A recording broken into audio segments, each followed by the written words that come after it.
Good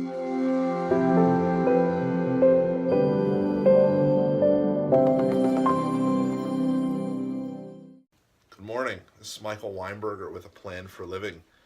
I'm here today to discuss mindfulness and a way I look at measuring mindfulness, which I call defining the gap. So everyone's on the same page. I'm going to define mindfulness today as the practice of intentional positive thoughts and actions. I used to believe that my thoughts and feelings were automatic. I used to believe that I had no control over them. And I've learned over time through practice of gratitude and mindfulness and intentional thinking that I'm actually able to control my reactions to my thoughts and behaviors and emotions. And so, for everyone's benefit, I'm going to draw on the board what I used to believe. This is how I used to act. Okay? And very simply, this line were my thoughts, and this line were my actions. And you could see that there's very little space in between my thoughts and actions. So I could better describe it or explain it with my hands. Here was a thought or feeling I had. Here was my action or reaction to those thoughts and feelings. And I used to look like this. So, for example, someone cuts me off, respond. My child upsets me, respond. I get a client email, respond. What I learned was that through mindfulness and the practice of intentional positive thought, I was able to begin to create gaps in my responses. So, for example, I would have a thought or an emotional response. For example, someone cut me off in traffic, and rather than immediately clapping my hands landed here. It didn't undo the event of being cut off. It simply gave me time to think about how I want to react, right? And if as that happens over time, I start to create awareness within myself. So, for example, I get cut off, I choose not to respond. I get an upsetting email, I breathe and take time before I respond. And so a better way to now visually see this is I now have thoughts or feelings, and I have the opportunity to process them before I react to them. Okay? And so what does that feel like? It feels like I'm now receiving, I'm experiencing life, I'm becoming aware of my experience, and I'm deciding the outcome. It gives me a greater sense of control and a greater sense of awareness of my feelings that I never had. It took me close to 35 years to understand this. Okay? I was diagnosed with bipolar disorder in 1994, dealing with a mental illness for 23 years. But I finally, within the past several years, learned that I am not my thoughts and I am not my emotions. I'm someone that is experiencing my thoughts and emotions, and I could therefore determine how I'm going to respond.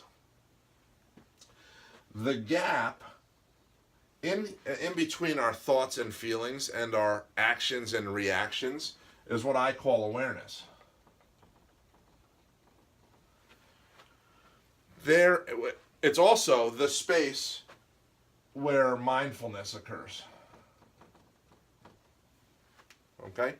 There's a lot of information out there about happiness and finding happiness and how are you going to be happy? What are you going to do? And what I've learned through the creation of what I call the happiness formula, which I'll discuss later on, is I needed to create greater awareness of how I felt and how I thought, and have better control over the outcome of my action and reaction. And that awareness and space in my thinking created this happiness. And so for me, happiness is not about joy. Happiness is not about smiling and fairy tale endings. Happiness is about acceptance, peace, calm. It's about experiencing the world, which is going to be positive and negative, and giving myself the ability to properly translate that into a desired outcome. And so, as I created this distance, which I'll call defining the gap, now my thoughts, which become feelings, create action and reaction. Feelings, which precede thoughts, create action and reaction. And so how do I practice creating the gap, right? The gap can come from meditation. The gap can come from talk therapy. The gap can come from self-reflection. However, tools that I specifically use, gratitude. Gratitude helps offer insurance for the gap. So for example, in the morning when I wake up and I decide to list how grateful I am, that I'm grateful for my wife and my life and my kids and my health and the fact that it's sunny outside and the fact that I played softball yesterday and the fact that I'm alive and my business is successful and I'm genuinely content today. When I create that list, it's like the insurance against overreacting, right? This line down here is what I would describe as a disproportionate, and yes, I'm going to try and spell disproportionate, response to life events. One that I can relate to, milk spills, parents scream. I grew up in a house where I had a father. You spill the milk, you scream about the spilled milk. The question I had, even as a child, was, so now that we're done screaming, who's cleaning up the milk, right? And when I look at the spilled milk, does it take away any of the gratitude I had listed earlier? The spilled milk didn't change the love I have for my wife and kids and family, the success of my business, the fact that I played softball. It didn't undo the game, right? And so as I started to list these gratitudes, I started to create a natural gap, an intentional gap between my thoughts and feelings and how I was going to react to them. Spilling the milk actually made my gratitude list. Why? Because I was grateful I didn't overreact to the spilled milk. I was grateful I was able to act as an adult and it didn't affect my self-awareness, my peace, and my happiness. Now, if I put my gratitudes here, the next aspect is what I call spirituality. Spirituality is asking the universe for help with the things I don't control. So for example, I hope a friend of mine who's going through a divorce has an easy time with it. I hope a friend of mine who's having another child has an easy time with it. I hope my clients that are not succeeding as much as they had hoped can start to succeed more. And as I do these things and I distance myself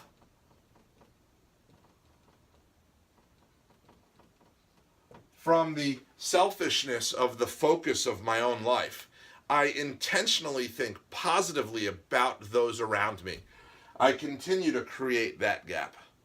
Now, I'm not saying that there aren't days where I don't experience this, right? That's life. But I'm now able to have this gap, which prevents me from overreacting when I would otherwise overreact. And so there's more that drives the insurance between the gap. However, the intention of today's conversation was this. Mindfulness for me is the practice of intentional, positive thoughts and actions. When I'm able to intentionally pause, when I'm able to intentionally breathe, when able to intentionally realize that my life is really pretty good, except for these things that are upsetting me at the moment, I'm able to put them in perspective. And when I'm able to put them in perspective, I'm able to have a better day. And a future video of mine is going to be what I call the mindfulness and happiness scale to help explain how emotions go up and down on a regular basis and how we react to those. So, again, thank you for coming to visit and listen to me, and hopefully, how I defined the gap helps you in your life.